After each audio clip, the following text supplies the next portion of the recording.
All right, this is one. This is one of those videos that if I don't do in one take, then I'm going to do 1,000 takes for it. So it's going to be long, but it's kind of funny. Every once in a while, you get reminded that you have to keep your ego in check, and this morning I definitely got reminded. First of all, notice the title is "Is Who's Who? Is Cambridge Who's Who a scam?" Because I don't have the answer to that question. And I read in many of the blog posts I've been through this morning that you can raise a question, but you can't call it a scam. But scams are illegal for the most part. And I don't think that the Cambridge Who's Who is illegal. But it's strangely compelling. And if you made it this far in the video, you maybe you'll stay for the whole thing. God knows this is going to be a Renetto video. All right, so here's how it goes down. I'm in my office, by the way. See how clean of an office? I do actually go to work now and then.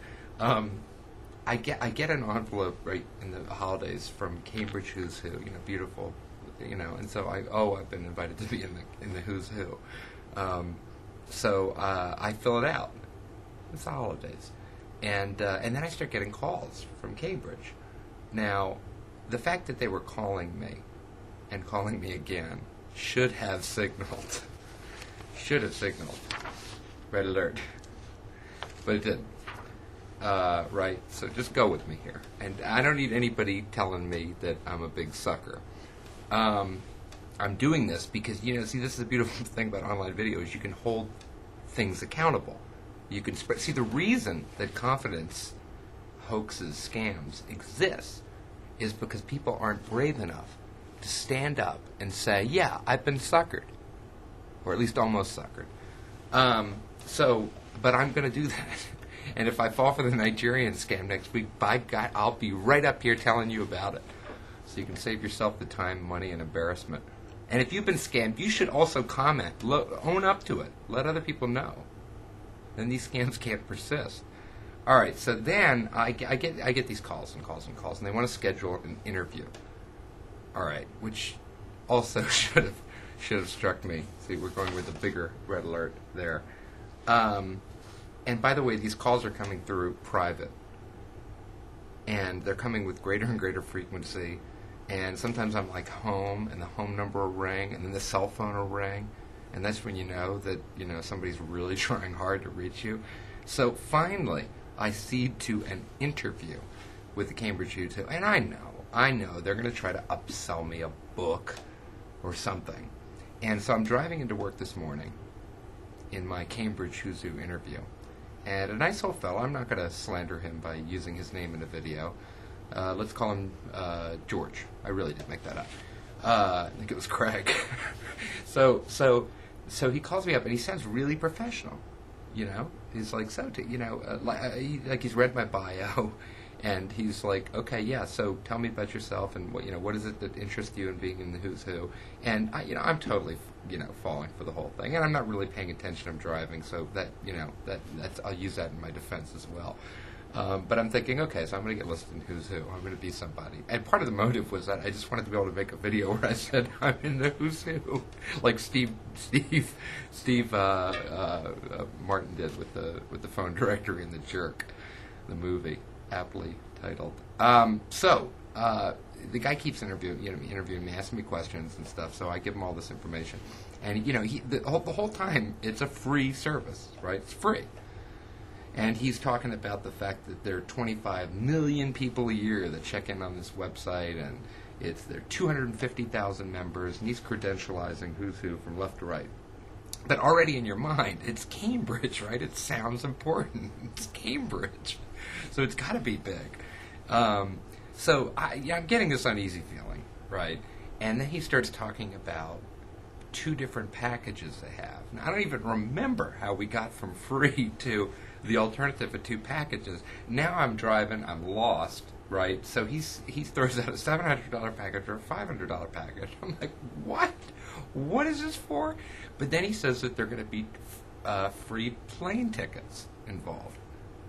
So I'm quickly doing the math, and I'm going, okay, $700 for 2 plane tickets, that doesn't make sense. But $500, okay, let's say the plane tickets cost $300 to $400. The whole thing cost me $100. I'll get this guy off the phone. So I agree to it, and then he throws in some other upcharge, and the language he used was, "Which program can I put you down for?" Now that is classic sales, trick.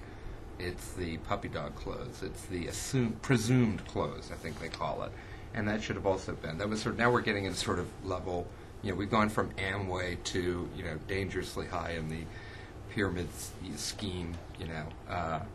So I hang up the phone, and I say to myself, did I just agree to like $600? And I'm getting this uneasy feeling, like almost the scent of burning rubber, where you just want out. You just want out of the whole thing. So I get to the office, and I'm like, okay, I got to call. I got to get this over with. I just got to call this guy and tell him I'm not interested. This is a waste. And so then I decided to do a Google search, and I'll put the link to the source on this thing. I'm just telling my story. You can read up on this post and read about other people's and the Better Business Bureau and everything else. Come to your own conclusion if it's a competence game, if it's a scam, if it's a hoax, if it's totally legal, or maybe some of you have had pleasant experiences being listed in the Cambridge. Maybe it's led to business for you or networking opportunities. Maybe you've been invited to the Better Business, to the Chamber of Commerce because of your Cambridge Who's credentials. God, this is funny. I got to tape one of those Nigerian scams. I got to do that. I got to get one of these guys on the phone and just tape record the whole thing. And I thought about putting the conversation I was having with this guy on the phone, but I thought I'm not going to do that to the guy because at this point he was still somewhat credible in my mind. He sounded quite professional. It did not sound. You couldn't hear the voices of other, people in the background, and like a sweaty call center. So, as luck would have it, as I'm discovering that maybe, the phone rings, the multiple phone now at my office and my cell, guys obviously desperately trying to reach me. And so I answered, because it said private. And he said, Greg here, or George. And we got something wrong with your credit card. And it was like angels sang out to me. That somehow I'd given him the wrong information on credit card, or he transcribed it wrong. And so he said he needed an accurate credit card number. I said, and I wasn't done my research at that point. So I said, you know what, let me call you back. I'm in a meeting. So then I concluded reading a bunch of the Google stuff. And I called him up and I said, thanks. I've just been reading about I'm going to pass on this one. Thank you very much. At which point he brings me down to the $189 level. So now, believe it or not, at this point I'm thinking, actually with the flight, but as it turns out, you can't use the flight unless you book yourself at the hotel. So it's like people give free free airfare to get you to stay in their room for 7 days. So that's really not valuable at all. And I said, well, just help me here again. What do I get besides the airfare? And he starts going through it, the free listing and the access to the $25 million and everything. And I said, I'm just going to pass.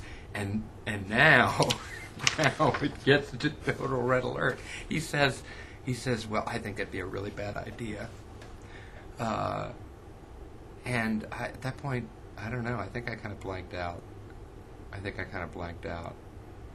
At that point, I really was wishing that I had the camera rolling because it was just such an awkward end of the conversation. Like, he'd gone through all this rapport building. He almost had me on the hook.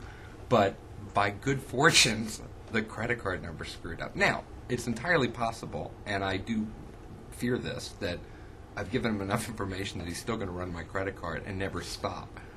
Apparently, there are like 150 reports at the Better Business Bureau on this entity. Allegedly.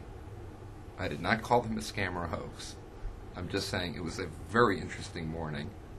I got the highs of an ego being in the who's who, and the lows of that toxic smell of realizing that you have been potentially duped.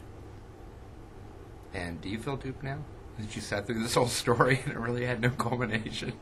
Well, at least you've avoided having to experience what I've experienced and maybe gotten a laugh at my expense. I'm Kevin Nalts. And I'll fall for anything. Florida? Swampland? Swampland in Florida? Anything. Got a bridge to sell me? Shoot me an email. I'm looking forward. I'm in the market for a big bridge.